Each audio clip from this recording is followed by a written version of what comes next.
आई भैया, हम गायक अखिलेश निषाद आप लोगन के बीच में एगो कहरवा सॉन्ग पेश करतानी। हमके आशा ना बल्कि पूरा विश्वास बा जोन प्यार दुलार हर एल्बम में मिलेला वह प्यार दुलार एहू में मिले। कहना बा अरे है मोर परदेसिया पिया कई के सोरा हो सिंगार लाल चाई बैजिया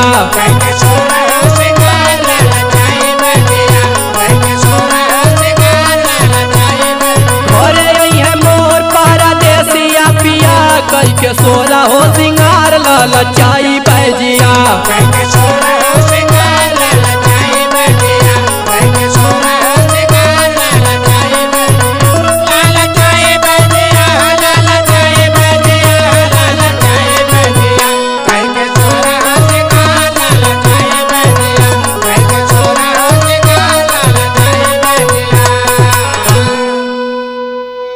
अरे जब मोर सैया मोर लखी है सूरतिया,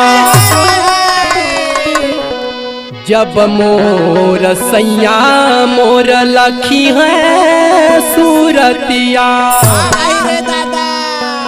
घूघटा से ओढ़ कई के लाल चाई बैजिया घर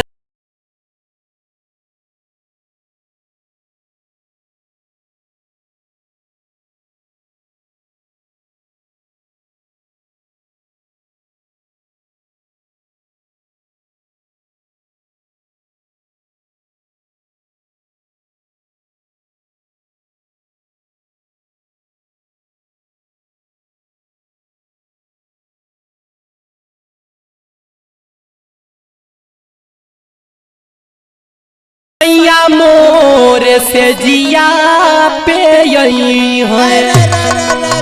क्या बात है? जब मोर सैया मोर से जिया पे यही है।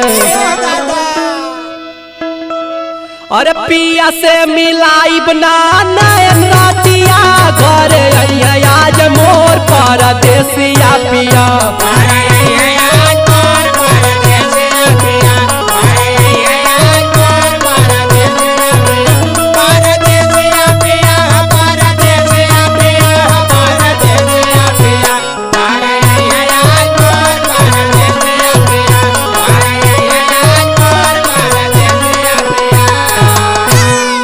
भोला शिव प्रसाद मन मोर तारा सबले, भोला शिव प्रसाद मन मोर तारा सबले। अरे वैसा अखिलेश के लाल चाई बजिया घर आज मोर परदेसिया पिया।